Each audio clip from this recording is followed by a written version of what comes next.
Ya, Anda masih bersama kami di Hot Economy. Kembali kita lanjutkan dialog kita bersama Bu Sinta dan juga Pak Menteri Agus Suparmanto.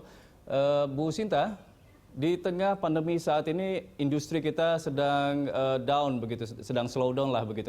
Nah, ini ada nggak potensi kemungkinan kita ini justru menjadi pasar oleh produk-produk Australia dengan adanya atau dengan realisasi kesepakatan IACPA ini? Ya. Pertama tadi mesti dilihat bahwa dari angka yang disampaikan Poppy tadi itu jelas memang sebagian besar yang diimpor dari Australia itu bahan baku atau bahan penolong.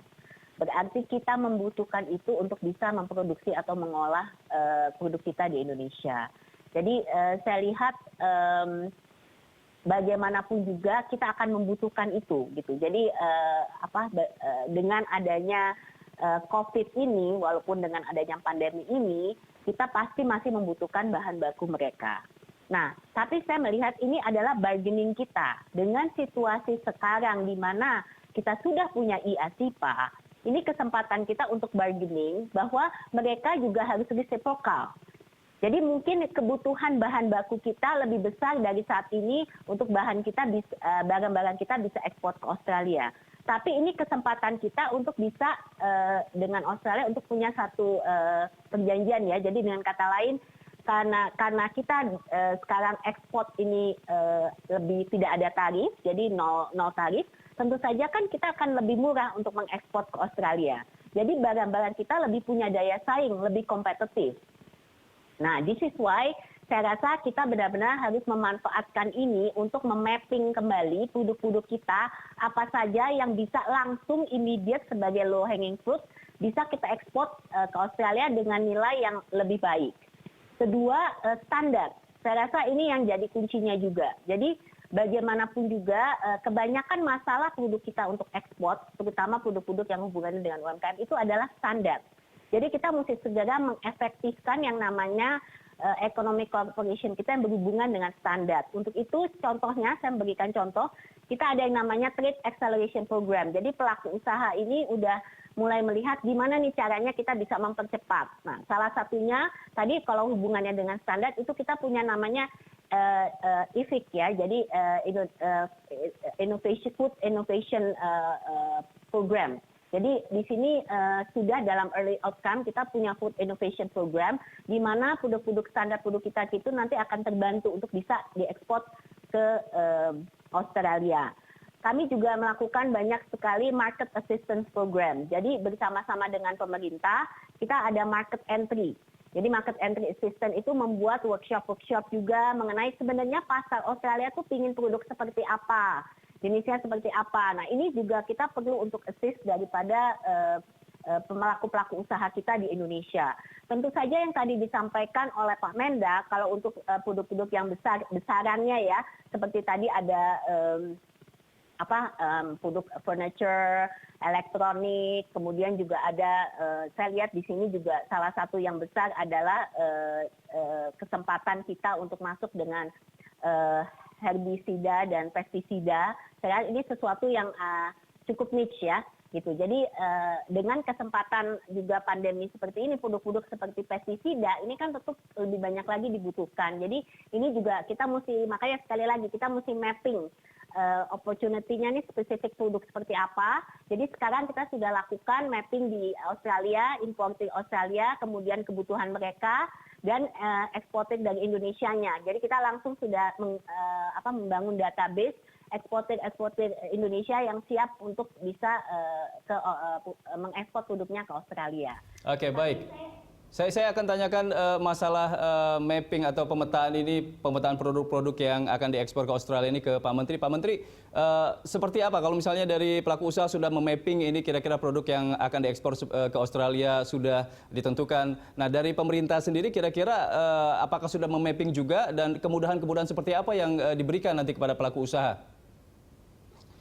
Ya, memang begini, dengan adanya IACPA ini otomatis kita kerjasama dengan asosiasi seperti Kadin ya, dan pelaku usaha ini untuk memaksimalkan dan memetakan.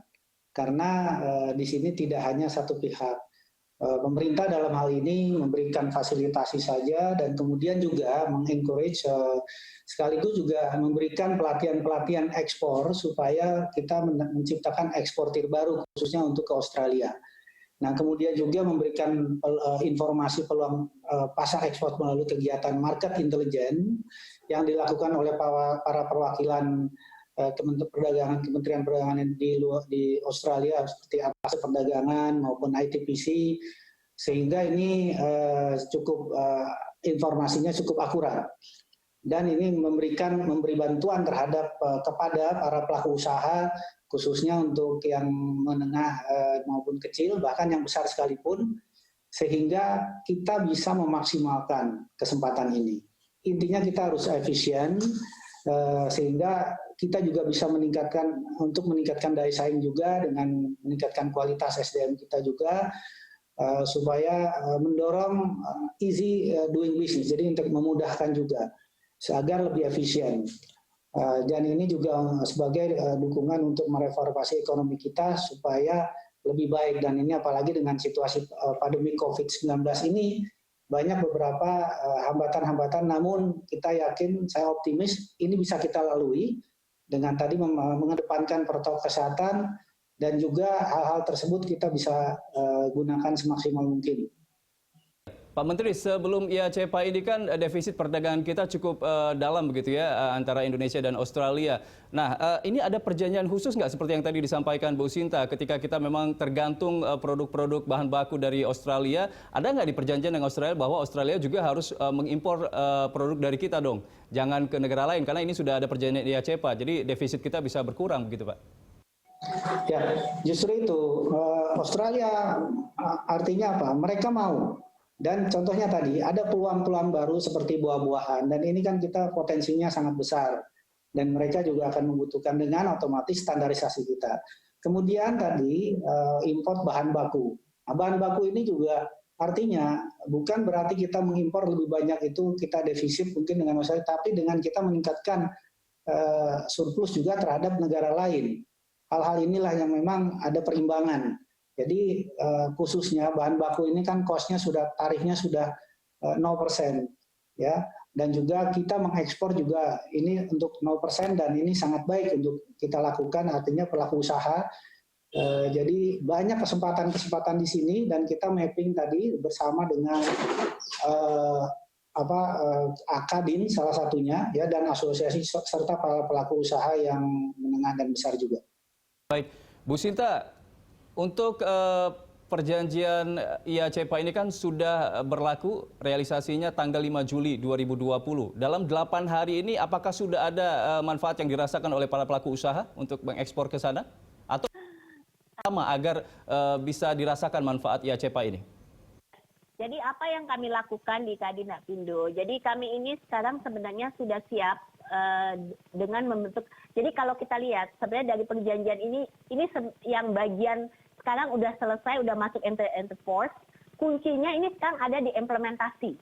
Bagaimana caranya kita bisa implementasi IACPA. Nggak ada gunanya perjanjian bagus kalau nggak bisa dijalankan. Nah, jadi yang pertama kami lakukan adalah kami membentuk gugus tugas dari di Indonesia, pelaku usaha Indonesia maupun di Australia. Nah, di sini gugus tugas ini kami juga menggandeng diaspora Indonesia yang ada di Australia. Kenapa ini penting? Karena mereka yang tahu sebenarnya yang tahu bagaimana doing business di Australia. Contohnya kalau kita ekspor ke Australia, itu bukan ekspornya yang penting, tapi bagaimana kita bisa juga distribusi produk-produk kita di Australia. Jadi jaringan distribusi di Australia juga penting. Nah, untuk itu kita butuh knowledge daripada para diaspora kita juga. Jadi mereka mau membantu kita untuk bermitra, bagaimana kita bisa sama-sama membangun yang namanya Indonesia Incorporated gitu. Jadi kita gandeng semua unsur. Jadi dari pelaku usaha, dari pemerintah maupun daripada diaspora di Australia. Nah, jadi kalau kita melihat ini secara utuh, tentu saja akan implementasi ini hopefully akan berjalan dengan lebih baik. Nah, tapi yang saya katakan tadi, dalam semua perjanjian dagang seperti ini, kita tidak juga hanya bisa melihat dari aspek dagang. Tadi sudah disampaikan Pak Menteri juga, kita harus lihat dari aspek investasi.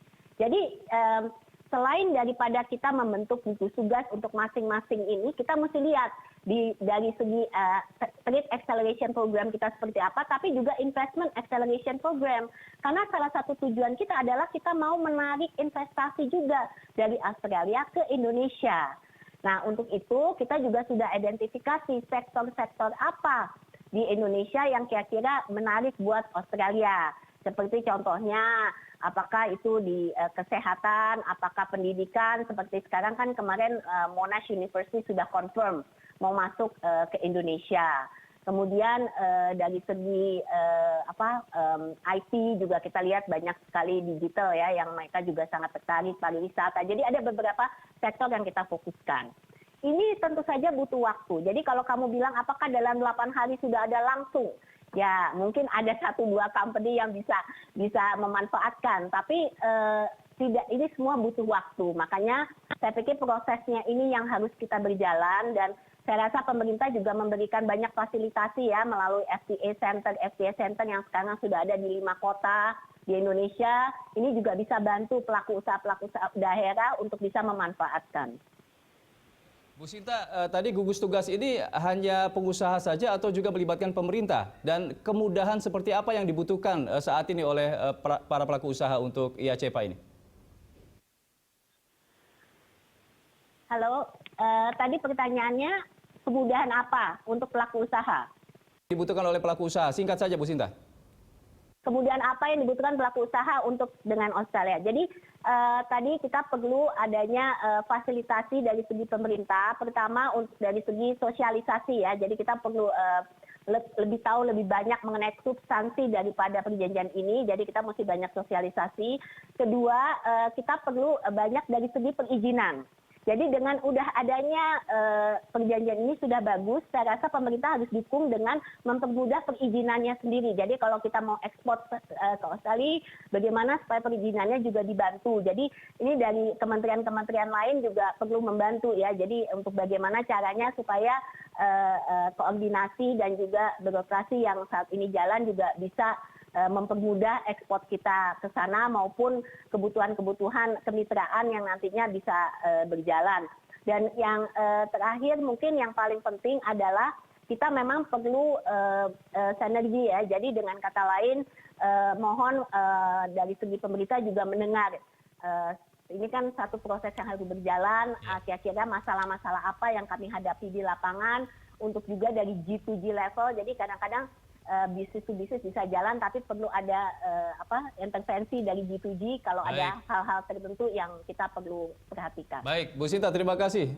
Saya akan minta tanggapan closing statement dari Pak Menteri. Pak Menteri, terkait dengan perizinan dan juga sinergitas dengan pemerintah ini seperti apa? Dan kira-kira nanti untuk aspek investasinya ini apa usaha pemerintah agar tidak hanya dari aspek perdagangan, tapi investasi juga bisa masuk dari Australia ke Indonesia? Ya, terima kasih.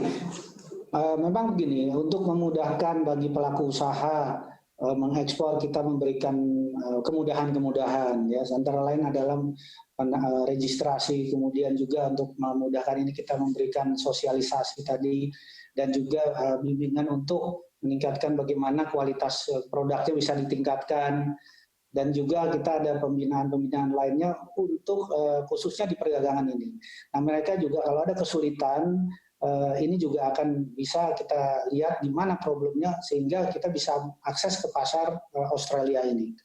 Nah, inilah salah satu. Kemudian juga bagi investasi memang di sini semuanya akan dimudahkan. Kita ini kan negara yang lebih dekat, tujuan daripada Australia, Indonesia ini kan jaraknya dekat. Nah, memang program-program investasi ini juga akan diberi, pemerintah akan memberi kemudahan, baik mengenai fasilitas perizinan, terutama ini memang banyak keluhan yang proses perizinan sangat panjang. Nah, sekarang ini tidak ada lagi begitu. Semua karena semuanya sinergi, dan juga kita akan memberikan fasilitas yang lebih baik, artinya supaya tidak lari kemana-mana, di Indonesia ini cukup. Oke, Artinya untuk investasi peluangnya besar, sehingga karena penduduk jiwa kita adalah 260 juta jiwa. Baik, terima kasih Pak Menteri Agus Suparmanto, Menteri Perdagangan Republik Indonesia, dan juga Ibu Sinta Kamdhani, Wakil Ketua Umum Apindo dan juga Kadin. Kita akan tunggu implementasinya seperti apa. Terima kasih sudah bergabung Pak Menteri dan juga Bu Sinta. Sampai di sini kebersamaan kita dalam Hot Economy. Anda bisa mengirimkan informasi dan saran ke email kami di redaksi @berita1.tv atau follow kami via Twitter, Facebook, YouTube, dan Instagram. Saya Andra Lesmana mewakili seluruh kerabat kerja yang bertugas undur diri. Terima kasih, sampai jumpa.